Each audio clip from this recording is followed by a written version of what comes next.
નમસ્કાર. Gujarat news Gujarati YouTube channel પર આપનું સ્વાગત છે અને આજે પીએમ કિસાન સન્માન નિધિ યોજના અંતર્ગતનો 20મો અને 21મો હપ્તો નવા વર્ષે જમા થવા જઈ રહ્યો છે. એક સાથે 2 હપ્તા જમા થશે એટલે 4000 રૂપિયા ખેડૂતોના બેંક એકાઉન્ટમાં જમા થશે. જે ખેડૂતોને 20મા હપ્તાની રકમ નથી મળી એમને હવે 21મો અને 20મો હપ્તો એકસાથે મળશે. તો આ પ્રકારનો તમારામાં મેસેજ આવ્યો હશે. અત્યારે જ ચેક કરી લેજો. નવા વર્ષે ખેડૂતોને ભેટ આપવામાં આવી છે. 221મા હપ્તા વિશે છે. સરકાર તરફથી ઓફિશિયલી જાણકારી નથી આપવામાં આવી, પરંતુ જે અત્યારે સમાચાર મળી રહ્યા છે એના આધારે જમા કરવામાં આવેલ હપ્તાની રકમ છે એ 2000 છે અને એ રકમ મિત્રો ઓક્ટોબર મહિનાની 5 તારીખે છે એ જમા થઈ ગઈ છે. 6 ઓક્ટોબરના રોજ આ મેસેજ છે વાયરલ થઈ ગયો હતો કે ખેડૂતોના બેંક એકાઉન્ટમાં અત્યારે રકમ જમા કરી દેવામાં આવી છે, ટ્રાન્સફર કરી દેવામાં આવી છે. આજના વિડીયોની અંદર આ દરેક માહિતી તમને જણાવી દઈશું, દરેક સમાચાર જણાવી દઈશું કે પીએમ કિસાન સન્માન નિધિ યોજના અંતર્ગત હજુ સુધી જે ખેડૂતોના બેંક ખાતામાં આ રકમ છે જમા કરવામાં નથી આવી તો એમને ક્યારે મળશે. જમા થશે, કારણ કે મિત્રો દિવાળીએ હપ્તો જમા થવાનો હતો, પરંતુ દિવાળી વહી ગઈ છે. હજી સુધી ખેડૂતોના બેંક એકાઉન્ટમાં રકમ જમા થઈ નથી. તો આ દરેક માહિતી તમને આજના વિડીયોની અંદર જણાવવાની છે. ખાસ કરીને વિડીયોને તમે છેલ્લે સુધી જોતા રહેજો. 2000 રૂપિયાનો 21મો હપ્તો હવે નવા વર્ષે છે જમા થશે. પીએમ કિસાન યોજના અંતર્ગતનો આ જે છે એ વર્ષ 2023નો છેલ્લો હપ્તો હશે, જેથી કરી જે ખેડૂત મિત્રોને આ 2000 રૂપિયાના હપ્તા વિશે વધારે માહિતી જોઈતી હોય તો વિડીયોને પૂરેપૂરો જુએ અને નીચે કમેન્ટ બોક્સમાં જણાવી દે કે આ 2000 રૂપિયાના હપ્તા વિશે છે એ તમારે શું માહિતી જોતી છે. ખાસ કરીને જે ખેડૂત મિત્રો મારી G2 live Gujarati YouTube channel પર નવા છે એમને વિનંતી છે ચેનલને અત્યારે સબસ્ક્રાઇબ કરી લેજો, જેથી કરી આવી દરેક માહિતી તમને સમયસર મળતી રહે.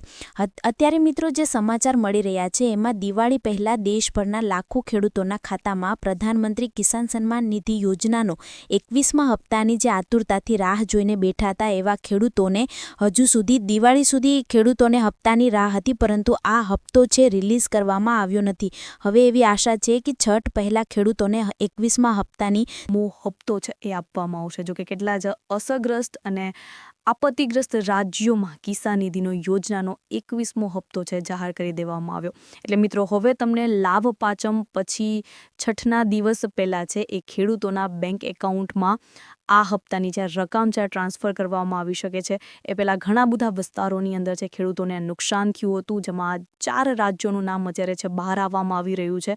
એમાંથી 3 રાજ્યોના ખેડૂતોને તો સહાયની રકમ છે એ પૂરી કરી અને આપી દેવામાં આવી છે, જેમાં પંજાબ છે, હિમાચલ પ્રદેશ છે, સાથે સાથે અત્યારે જમ્મુ અને કાશ્મીર છે. તો આ 3 થી 4 એવા રાજ્યોને છે ખેડૂતોના બેંક એકાઉન્ટમાં 21મો હપ્તો એડવાન્સમાં આપી દેવામાં આવ્યો છે. હવે ક્યારે રિલીઝ થવાની શક્યતા છે એ તમને જણાવી દઈએ તો કેટલાક મીડિયા અહેવાલ મુજબ લાભ પાંચમ બાદ છઠના દિવસ સુધીમાં આ હપ્તો ખેડૂતોના બેંક એકાઉન્ટમાં જમા કરી દેવામાં આવશે. અત્યાર સુધી મિત્રો એવું બન્યું હતું કે 2 દિવાળીથી 2024 અને 2023ની જે દિવાળી છે એમાં ખેડૂતોને હપ્તો જે આપવામાં આવતો હતો, પરંતુ 2025ની દિવાળીમાં ખેડૂતોને હપ્તો આપવામાં નથી આવ્યો. તો આ ખેડૂતોને હપ્તો જે નથી આપવામાં આવ્યો એ હપ્તો હવે ખેડૂતોને લાભ પાંચમના પછીના દિવસે મળી શકે છે. અત્યારે જે સમાચાર આવી રહ્યા છે એમાં એવી માહિતી મળી રહી છે. હાલ મિત્રો નવેમ્બર મહિનાના પહેલા અઠવાડિયામાં રિલીઝ થઈ શકે છે.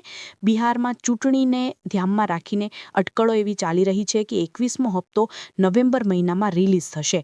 આમ બાકી રહેલ જે હપ્તો છે તાત્કાલિક ખેડૂતોને પૂરેપૂરું આપી દેવામાં આવશે. તો એ પહેલાં તમારે ચેક કરવું પડશે તમારું KYC પૂર્ણ કરાવેલું છે કે નહીં. જો તમે તમારું KYC કરાવેલું નહીં હોય તો તમને હપ્તાની રકમ છે એ આપવામાં નહીં આવે.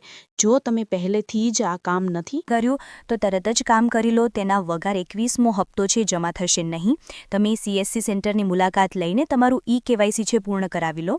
સત્તાવાર રીતે પોર્ટલ જે પીએમ કિસાનની જે વેબસાઇટ છે, ઓફિશિયલ વેબસાઇટ, એની પણ મુલાકાત લઈ અને તમારું KYC છે તમે ચેક કરાવી શકો છો. અને ચેક કરાવી અને જો તમારું KYC નથી કરાવેલું તો તમે કેવાયસીની પ્રક્રિયા પૂર્ણ પણ કરાવી શકો છો. તો વહેલી તકે તમારું કેવાયસી છે અપડેટ કરાવી લેજો. ત્યાર પછી જોઈએ તો જમીન ચકાસણી કરવાની રહેશે. જો તમારી જમીનની ચકાસણી પહેલેથી જ કરવામાં ન આવ્યું હોય તો તમારે એ કામ કરવું પડશે, કારણ કે ખેતીવાયક જમીનની ચકાસણી પછી જ ખેડૂતોને હપ્તા માટે છે પાત્ર ગણવામાં આવે છે. આમ કરવામાં ખેડૂતને હપ્તો મળી જશે. અને જો મિત્રો આમ કરવામાં નિષ્ફળતાથી તમારા હપ્તાની ચૂકવણીમાં વિલંબ છે એ પણ થઈ શકે છે.